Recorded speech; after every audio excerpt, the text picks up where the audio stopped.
Hello student, good morning आप सभी को। मैं हूं आपके साथ रघुवीर आचार्य। आज हम जो लेक्चर स्टार्ट करने जा रहे हैं वो है फिजिक्स का बीएससी बीएड सेकेंड ईयर के लिए। ठीक है, बीएससी बीएड सेकेंड ईयर की। यदि मैं बात करूँ बीएससी फर्स्ट ईयर की, तो इसमें फिजिक्स के आपको 2 पेपर पढ़ने को मिले थे, लेकिन सेकेंड ईयर में फिजिक्स के आपके पेपर होंगे 3 पेपर। ठीक है, इन तीनों पेपर में से जो फर्स्ट पेपर होगा वो होगा इलेक्ट्रिसिटी एंड मैग्नेटिज्म का। इलेक्ट्रिसिटी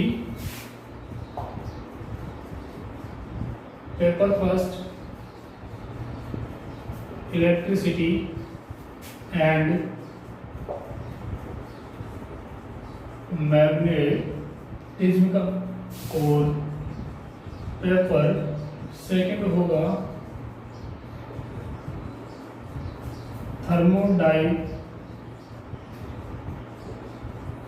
थर्मोडायनेमिक्स का, और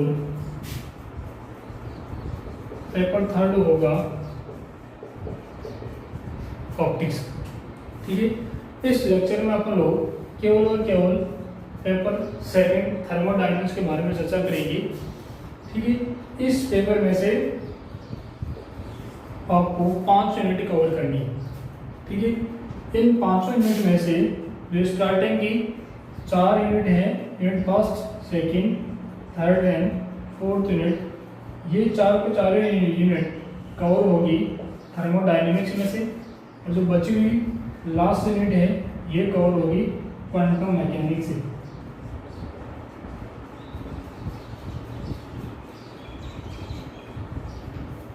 ठीक है, क्वांटम मैकेनिक्स अपने आप में एक अलग सब्जेक्ट है। ठीक है, ये पूरा पेपर आपको नेक्स्ट ईयर में पढ़ने को मिलेगा। अभी हाल फिलहाल यूनिट नंबर 5 में अपन लोग क्वांटम मैकेनिक्स का जो जनरल इंट्रोडक्शन है वही अपन को पढ़ना है। ठीक है, अब इसमें जो फर्स्ट यूनिट होगी वो कौन सी होगी? Real gases and ideal gases. और यूनिट नंबर सेकंड होगी वो होगी liquefaction of gases and transport phenomena. और यूनिट नंबर थर्ड होगी लॉज ऑफ थर्मोडायनेमिक्स, उष्मागतिकी के नियम। और यूनिट नंबर 4 होगा थर्मोडायनेमिक रिलेशनशिप।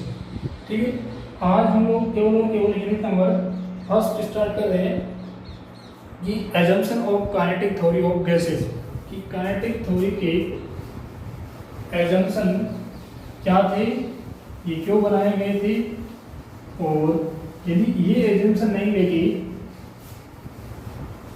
इसके अपोजिट यदि हम लोग एजम्पशन लेते तो गैस के साथ में क्या घटनाएं हो सकती थी, इन सारों को हम लोग यहाँ पे पढ़ना है। ठीक है, तो इसमें यूनिट नंबर फर्स्ट का सबसे पहला टॉपिक रहेगा assumption of kinetic theory of gases. ठीक है, अब देखिए कि गैसों के बिहेवियर के एक्सप्लेनेशन के लिए कुछ बातें पहले से एज्यूम की गई थी। ठीक है, उसके अकॉर्डिंग अपन लोग जो गैस का जो बॉयल टेम्परेचर है, गैस का प्रेशर है, बॉयल स्लो है, चाल स्लो है, इन सारे के सारे के बारे में अपन लोग स्टडी आराम से कर सकते हैं। ठीक है, इन चीज़ों को समझने से पहले सबसे पहले अपन को ये समझना होगा कि गैसों के जो एजम्पशन थे वो एजम्पशन क्या थे, एजम्पशन कैसे लिए गए थे। यदि ये एजम्पशन नहीं लेके यदि अपन लोग इसका उल्टा यदि सोचते, अर्थात जो एजम्पशन मैं यहाँ पे भी आपको बताऊंगा इसके अपोजिट कोई दूसरा एजम्पशन होगा तो गैस के साथ में क्या घटनाएं हो सकती थी, ये अपन को यहाँ पे समझना है। ठीक है, फिर जो पहला एजम्पशन है वो क्या है? Every gas is made up of a large number of molecule। ठीक है, ये तो एजम्पशन सिंपल सा है, अपन लोग देख भी सकते हैं कि जितने भी गैस के मॉलिक्यूल हैं वो किससे बने हुए, लार्ज नंबर ऑफ मॉलिक्यूल्स बने हुए। ठीक है, कि किसी भी कंटेनर में या फिर किसी भी सिलेंडर में यदि हम लोग गैस भरते हैं तो इसमें मॉलिक्यूल की संख्या क्या होगी, बहुत ज़्यादा होगी। और ये मॉलिक्यूल का जो नंबर होगा वो किसका ऑर्डर का होगा, कि अवोगाड्रो नंबर, वो कितना होता है 10⁻23 के ऑर्डर के जो मॉलिक्यूल होंगे वो गैस के मॉलिक्यूल होंगे। ठीक है, अब यदि एजम्पशन ले, एजम्पशन नंबर सेकेंड वो क्या है कि the molecule are separated, assumption number second है कि the molecule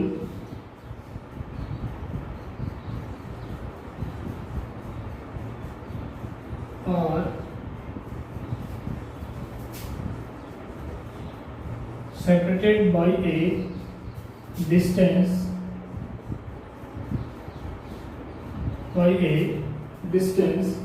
that are large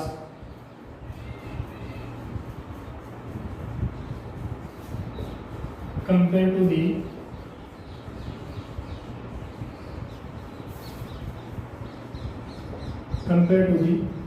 bond dimension, compared to this bond dimension, and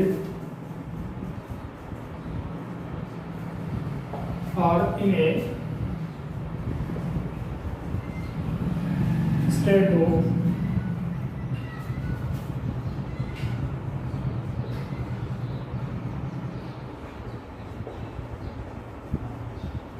continuous motion।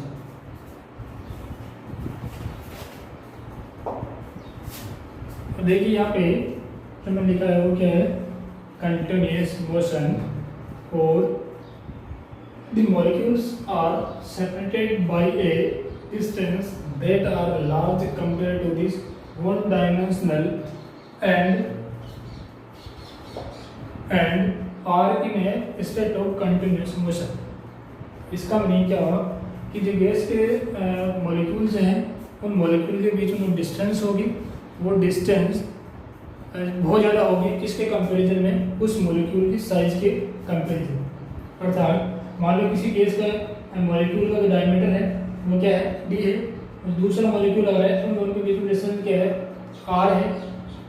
तो ये जो डायमीटर होगा उस गैस के मॉलिक्यूल, जो सेकेंड वाला मॉलिक्यूल है, उनके बीच में डिस्टेंस है वो आर की होगी, ज़्यादा होगी। अर्थात इन दोनों मॉलिक्यूल के बीच में डिस्टेंस है आर, वो क्या होगी, बहुत ज़्यादा होगी किसके कंपैरिजन में, ये जो मॉलिक्यूल है उस मॉलिक्यूल के डायमेंशन से। ठीक है, और यहाँ पर मैंने जो लिखा है ये लिखा है कंटिन्यूअस मोशन, कि जब से हमारा यूनिवर्स बना है उस यूनिवर्स में जो गैस के मॉलिक्यूल है वो क्या कर रहे हैं, कंटिन्यूअस मोशन करते हैं। ठीक है, अब किसी ने ये भी बता दिया कि जो गैस के मॉलिक्यूल है उस मॉलिक्यूल की जो काइनेटिक एनर्जी है वो टेम्परेचर पे डिपेंड करती है। हाँ, बिल्कुल सही है, तो गैस के मॉलिक्यूल है जिसकी एनर्जी है वो टेम्परेचर पे जरूर डिपेंड करती है। ठीक है, जैसे टेम्परेचर बढ़ाएंगे मॉलिक्यूल की एनर्जी भी क्या होगी, बढ़ती है। ठीक है, अब यदि मैं टेम्परेचर कम कर रहा हूँ तो उस मॉलिक्यूल की काइनेटिक एनर्जी है वो भी क्या हो रही है, कम हो रही है। ऐसे कम करते करते यदि मैं पहुँच गया एब्सोल्यूट जीरो टेम्परेचर पे, एब्सोल्यूट जीरो टेम्परेचर पे उस अपने अकॉर्डिंग तो क्या होना चाहिए, उस मॉलिक्यूल की जो एनर्जी वो भी क्या होनी चाहिए, जीरो होनी चाहिए, लेकिन ऐसा कभी नहीं होता है। इसका भी एक जवाब है, आप लोगों ने ऐसा जरूर पढ़ा होगा क्वांटम मैकेनिक्स में, zero point energy. Zero point energy क्या है कि उस मॉलिक्यूल की एब्सोल्यूट जीरो टेम्परेचर भी काइनेटिक एनर्जी जीरो नहीं होती, उसके पास कुछ न कुछ एनर्जी रहती है। इसकी वजह से वो मॉलिक्यूल क्या करते हैं यूनिवर्स में, या फिर किसी भी जो हमारे पास यूनिवर्स है या फिर वो सिलेंडर है, सिलेंडर में गैस क्या करती है, कंटिन्यूअस मोशन करती रहती है। ठीक है, अब लेक्चर क्या एजम्पशन नंबर 3 है, वो क्या है, 2a first approximation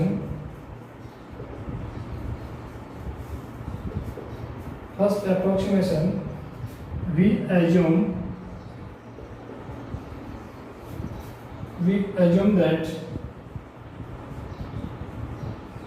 the molecule, we assume that the molecules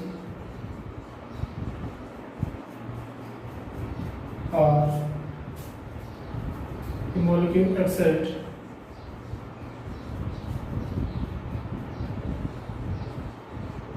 no any force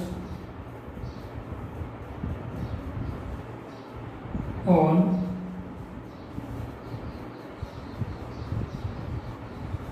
one another except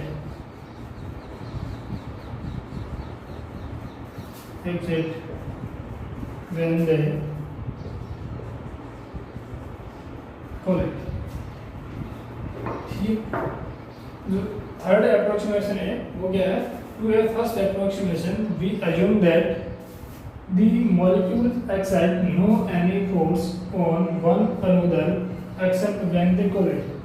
इसका मीनिंग क्या हुआ कि जो गैस का मॉलिक्यूल है, मॉलिक्यूल आपस में भी कोलिजन करते हैं और जिस कंटेनर में अपन लोगों ने गैस भरी है उस कंटेनर की वॉल के साथ में भी कि मॉलिक्यूल वो क्या कर रहा है, कोलाइड करते हैं।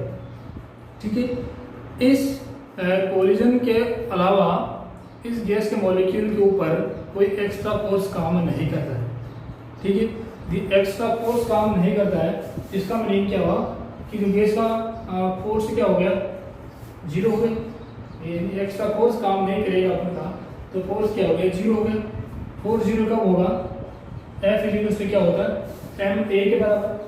मास तो हमारा पार्टिकल क्या है, कांस्टेंट क्वांटिटी है, तो ये तो कभी जीरो होगा नहीं, तो हमारे पास क्या मिलेगा, एक्सीलरेशन क्या मिलेगा, जीरो के बराबर। Acceleration A is equal to zero. Acceleration zero कब होगा, इधर उस पार्टिकल की वेलोसिटी में चेंज नहीं आएगा। वेलोसिटी हमारे पास में क्या है, इसमें चेंज, वेलोसिटी में कोई चेंज नहीं आएगा। यदि वेलोसिटी में कोई चेंज नहीं आएगा तो इसका मीनिंग क्या हुआ कि जो गैस की जो वेलोसिटी है वो क्या आएगी, कांस्टेंट। दी वेलोसिटी कांस्टेंट है तो उस मॉलिक्यूल का जो फ्री पाथ बनेगा वो क्या बनेगा, एक स्ट्रेट लाइन बनेगा, न कि कर्व के शेप में नहीं बनेगा। ठीक है, और दूसरा रीजन भी ये भी है, जो हमारे पास गैस के मॉलिक्यूल का जो फ्री पाथ है वो स्ट्रेट लाइन क्यों नहीं, स्ट्रेट लाइन ही क्यों बनता है, इसके दो रीजन है। पहला रीजन तो हो गया कि जो गैस के मॉलिक्यूल है इसकी वेलोसिटी क्या आ रही है, टाइम के रेस्पेक्ट में कांस्टेंट है, एक तो ये। दूसरा क्या है, उस गैस का मॉलिक्यूल है वो क्या है, बहुत ही कम मास का है। यदि उसका मास बहुत कम है तो जो ग्रेविटेशनल फोर्स लगेगा उसका मान भी क्या आएगा, बहुत कम आएगा। ठीक है, ये इसके दो रीजन है। इसकी वजह से जो गैस का मॉलिक्यूल का फ्री पाथ बनेगा वो केवल और केवल स्ट्रेट लाइन बनेगा। आप लोगों ने अक्सर ये पढ़ा होगा कि इधर ये मेरे पास गैस का मॉलिक्यूल है, इसका पाथ कुछ इस प्रकार से, यहाँ पर मैंने जो स्ट्रेट लाइन बनाई, आप ये सोच सकते हैं कि ये मॉलिक्यूल, इसका पाथ ऐसा भी हो सकता है, इसका पाथ ऐसा भी हो सकता है, ये भी हो सकता है, ये भी हो सकता है, लेकिन इस तरह का फ्री पाथ अपन को नहीं मिलता है। क्यों नहीं मिलता है कि जो गैस का मॉलिक्यूल है इसकी वेलोसिटी क्या है, कांस्टेंट है। यदि वेलोसिटी कांस्टेंट है तो इसका जो कर्व लाइन बनेगी वो हमारे पास में क्या बनेगी, एक सरल रेखा बनेगी या फिर स्ट्रेट लाइन बनेगी। ठीक है, दूसरा रीजन ये भी है, इस मॉलिक्यूल का जो मास भी क्या है, बहुत कम है। जो अर्थ के नीचे की जो ग्रेविटेशनल फोर्स लगेगा उसकी वैल्यू भी क्या आएगी, बहुत कम आएगी। ठीक है, इन दोनों रीजन के कारण हमारे पास जो फ्री पाथ बनाते हैं वो क्या बनाते हैं, अपन लोग स्ट्रेट लाइन ही बनाते हैं। ठीक है, फोर्थ एजम्पशन है वो देखिए,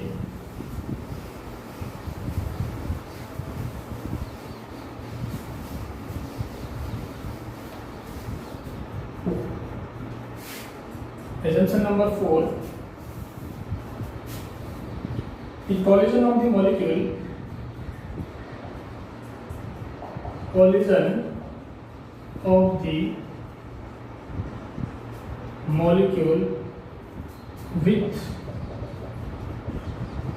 one another as well as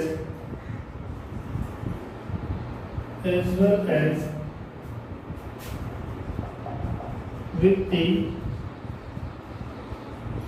wall of the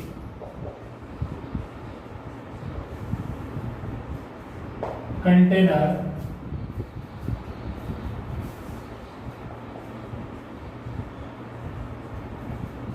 perfectly elastic, the wall of the container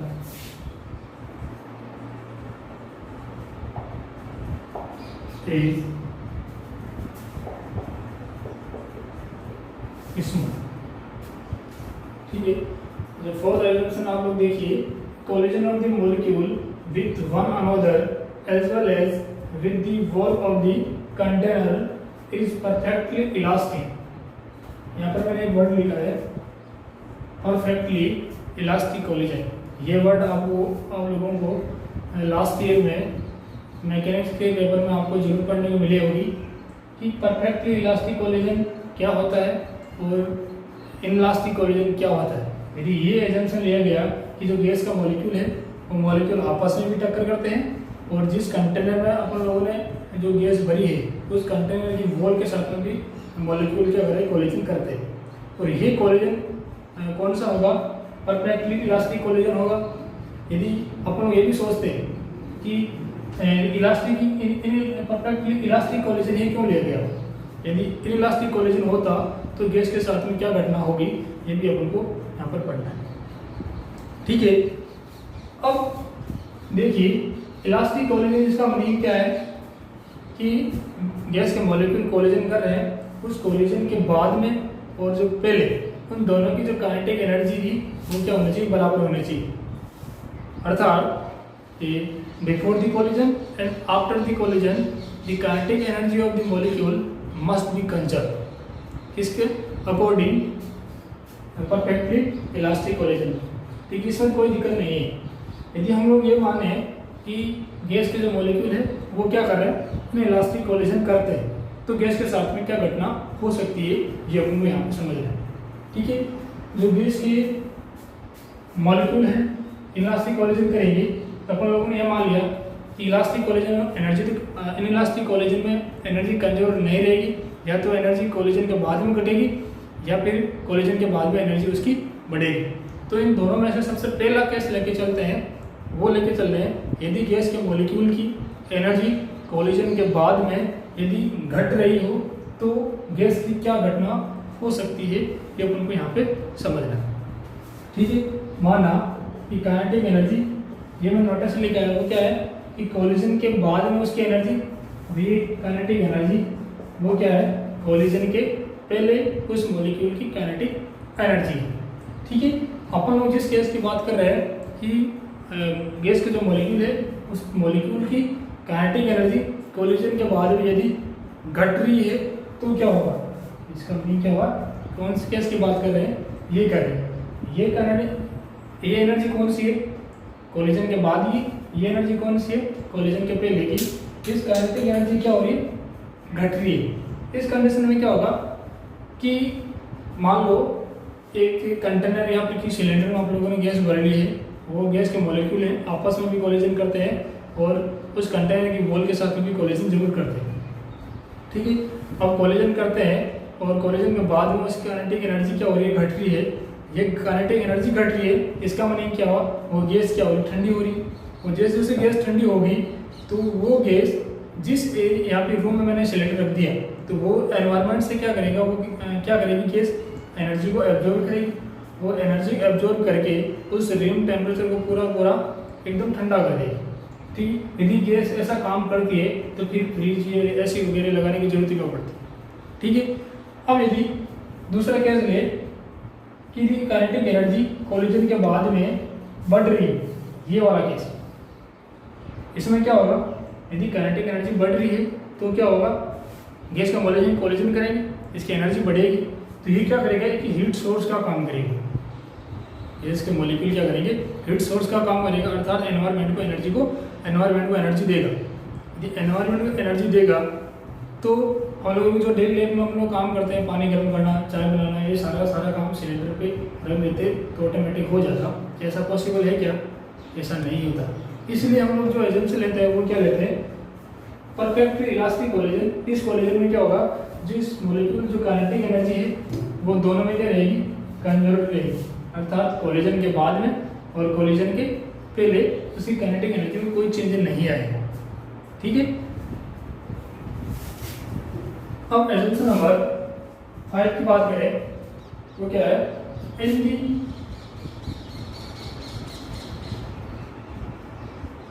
absence of external force, the molecules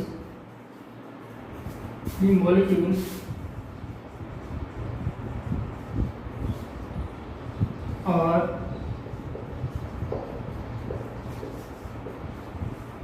distributed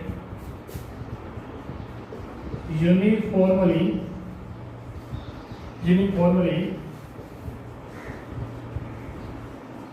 through the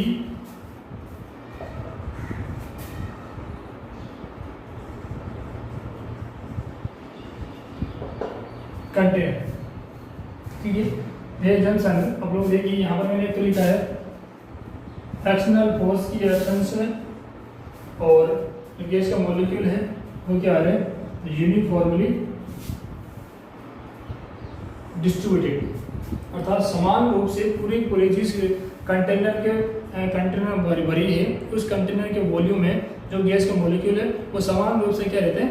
वितरित रहते हैं, अर्थात डिस्ट्रीब्यूटेड रहते हैं। समान रूप से डिस्ट्रीब्यूटेड क्यों रहते हैं? इसका भी एक रीजन है। ऐसा रीजन क्या है कि हम लोगों ने यहाँ पे एक लाइन लिखी कि in the absence of external force, इसकी एब्सेंस में गैस के मॉलिक्यूल वो क्या रहेंगे? यूनिफॉर्मली डिस्ट्रीब्यूटेड रहते हैं। ठीक है। इस चीज़ को समझने के लिए मैं आपको एक छोटा सा एग्जांपल दे रहा हूँ कि मान लो आप लोगों ने जहाँ पे स्विमिंग पूल है या एक तालाब है, उसमें आप लोगों ने बहुत सारी मछलियाँ पाल रखी है। ठीक है।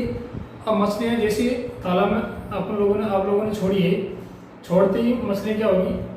पूरे तालाब के अंदर फैल जाएगी, अर्थात एक भी जगह ऐसी नहीं रहेगी जहाँ पर मछली नहीं है। ठीक है। अर्थात हम लोग इसको बोल सकते हैं कि पूरे तालाब के अंदर मछलियाँ क्या है? यूनिफॉर्मली डिस्ट्रीब्यूटेड है। ठीक है। अब जैसे ही हम लोग किसी एक कॉर्नर पर जाके या तो मछलियों को चारा खिलाएंगे या फिर उसको आटा डालेंगे एक कॉर्नर में, पूरे तालाब के अंदर अपन लोगों ने नहीं बिखेरा है, एक तालाब के अंदर अपन लोगों ने कॉर्नर में मछलियों को खाने के लिए सामान डाला है। अब सारी मछलियाँ क्या करेगी? उस खाने को खाने के लिए एक कॉर्नर में इकट्ठी हो जाएगी और बाद में अपन लोग देखेंगे पहले तो मछलियाँ क्या थी? उस पूरे तालाब के अंदर यूनिफॉर्मली डिस्ट्रीब्यूटेड थी। ठीक है। अब जो उनको एक तरफ लाने का जो फैक्टर कौन सा फैक्टर काम कर रहा है? अपन लोगों ने कुछ ना कुछ जो खाने की चीज़ डाली है तभी तो मछली यहाँ पे आई है, खाने तो यहाँ पर नहीं आती, वो पूरे तालाब के अंदर डिस्ट्रीब्यूटेड थी। इसकी अब यही एग्जाम्पल यदि यहाँ पे आगे लागू करें कि हम लोग यदि एक्स्ट्रा फोर्स लगाते, यदि मॉलिक्यूल के ऊपर एक्सटर्नल फोर्स काम करता तो गैस का मॉलिक्यूल क्या करेगा? या तो कंटेनर के एक कॉर्नर में मॉलिक्यूल ज़्यादा हो गए और बाकी मॉलिक्यूल बहुत कम होंगे या फिर होते भी नहीं, ऐसी कंडीशन होती। लेकिन यहाँ पर ये फैक्टर काम नहीं कर रहा है, एक्सटर्नल फोर्स काम नहीं कर रहा है। इसकी वजह से जो मॉलिक्यूल है वो क्या है? पूरे जो कंटेनर है उसके वॉल्यूम में यूनिफॉर्मली डिस्ट्रीब्यूटेड रहते हैं। ठीक है। और जो लास्ट एंड फाइनल हमारा एजम्पशन है वो क्या है? Assumption number 6, the direction of the molecule, the direction of the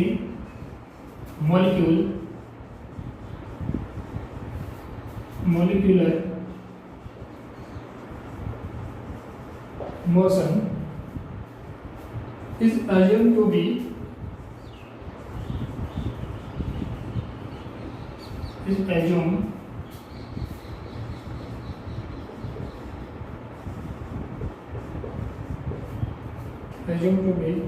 distributed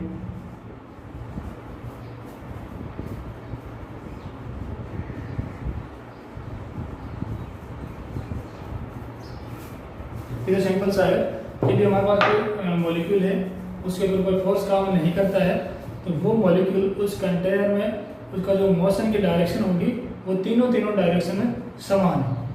ठीक है, देखो मॉलिक्यूल है, उस मॉलिक्यूल का जो मोशन ये एक्स डायरेक्शन में मोशन कर सकता है, ये वाई डायरेक्शन में मोशन कर सकता है, ये डायरेक्शन जेड डायरेक्शन में मोशन कर सकता है। अब देखिए ये अपन लोगों ने 6 एजम्पशन पढ़े हैं। इन एजम्पशन के बेस के ऊपर ही अपन लोग जो गैस का प्रेशर है वो कितना होता है, बॉयल टेम्परेचर या फिर बॉयल का जो लो है वो क्या है, चार्ल्स लो क्या है, इन सारे नियमों के बारे में अपन लोग स्टडी करेंगे। ये किसके बेस के ऊपर है, ये जो थर्मोडायनेमिक ये काइनेटिक थ्योरी ऑफ गैस है, इनकी जो एजम्पशन है इसी के बेस के ऊपर है। ठीक है, चलिए हम लोग नेक्स्ट लेक्चर में अपन लोग लेके आएंगे कि आइडियल गैस क्या है, और ये आइडियल गैस किसी कंटेनर के ऊपर कितना फोर्स लगाती है, ये भी अपन नेक्स्ट लेक्चर में आप लोग जरूर पढ़ेंगे। ठीक है।